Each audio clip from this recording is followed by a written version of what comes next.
Hello, everybody, and welcome back to the channel.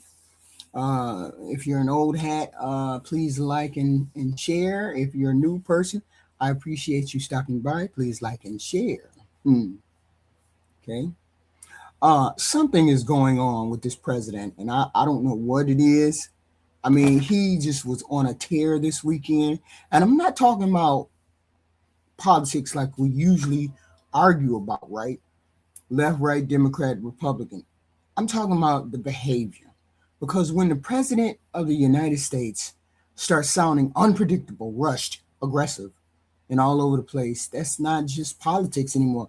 That's instability. That's the leadership we are seeing unravel. And right now, this shit has got real weird. Yeah, yeah. I don't know about anybody else, but when I see these postings that the president makes, I'm like, y'all got to see this. The people that are around him has got to see this. Did y'all see this post at Truth Social? He said Tuesday will be Power Plant Day and Bridge Day, all wrapped up in one in Iran. There will be nothing like it. Open the fucking strait, you crazy bastards, or you'll be living in hell. Just watch. Praise to be Allah. President Donald J. Trump. That right there, that posting tells me that Iran is not listening to the president. Iran is done with speaking with the president. That's what that tells me. That tells me that they have ceased negotiations and it's over because now the president is threatening them. And you know what? They're going to go past that deadline. If any past record is in any indication, they're going to go past that deadline because they're going to dare Trump to put boots on the ground.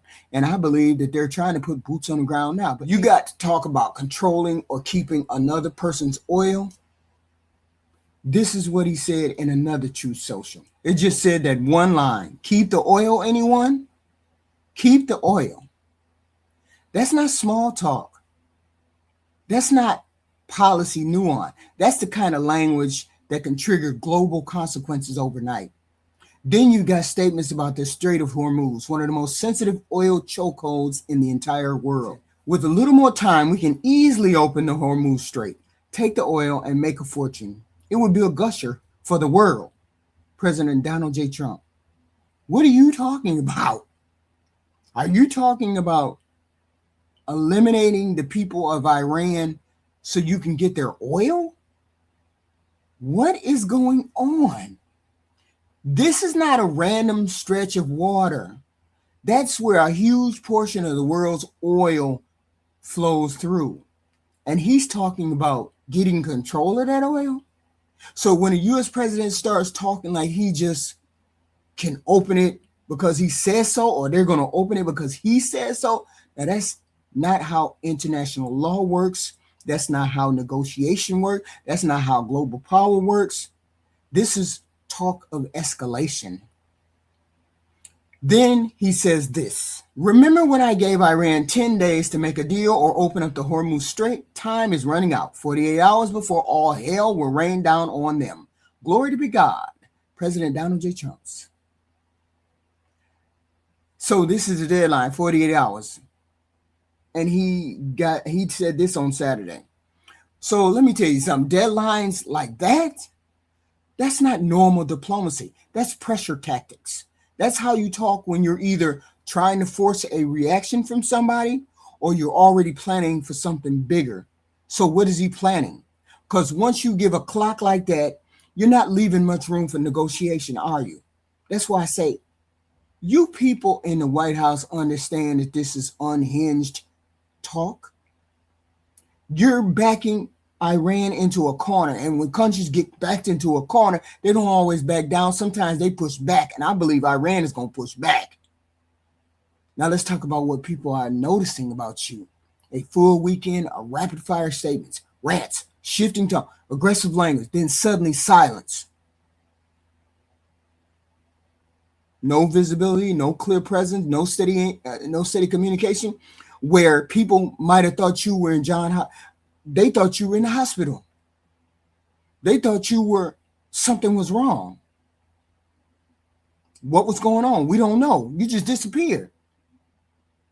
That kind of swing from loud to completely absent, that's what makes people uneasy, because leadership, especially at this level, is supposed to be consistent.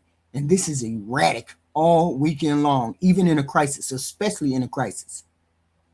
And now inside the administration, you got the firing of Pam Bondi, not just anybody, a loyal figure. So when someone like that gets removed, that's not routine. That signals internal conflict. I heard there was screaming and hollering in the Oval Office. Screaming and hollering in the Oval Office when this was happening. People don't just get pushed out like that unless something behind the scenes is breaking down. And when leadership starts turning inward on itself, firing allies, reshuffling power, that's when you start to ask questions. What is really happening inside this building? I personally think he's a raving lunatic. That's just me. That's my thought. I personally could not be around it at no personal level to deal with that every day. But then that's just me. But we got to ask, what the hell is going on inside that building with the chief of staff, the president, all of these people that should be guardrails to this president and the things he's doing. And they're not. They're just allowing him to be unhinged. And here's where it gets serious. There are claims floating around that the media pressure about what should or shouldn't be reported. Because I heard it was like a blackout. Oh, no media. We don't want the media to talk about this, that, and the third. What was that all about? That's not even American when you try to tell the media that they can't report stuff. So I don't know what was going on with that. Just different things. I told you all when I first got on here and he first got elected, I said, this is going to be an erratic White House administration every day of the week, because they don't understand that drama is not what we need at this time. We need steadiness. I told y'all it was going to be drama every day with this president. This is not a matter of liking or disliking the president at all. This isn't about party. This is about something more basic. When the person in charge of the most powerful military on earth, country on earth, starts using aggressive language, ticking clocks, inconsistent presence, and signs of internal shakeup, people are going to start asking questions. I'm sorry, they should.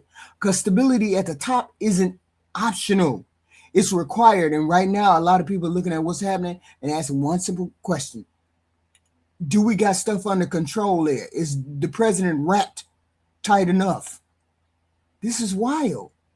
And everything about this presidency is starting to scare folks because we don't know what direction to go. Just erratic behavior all around.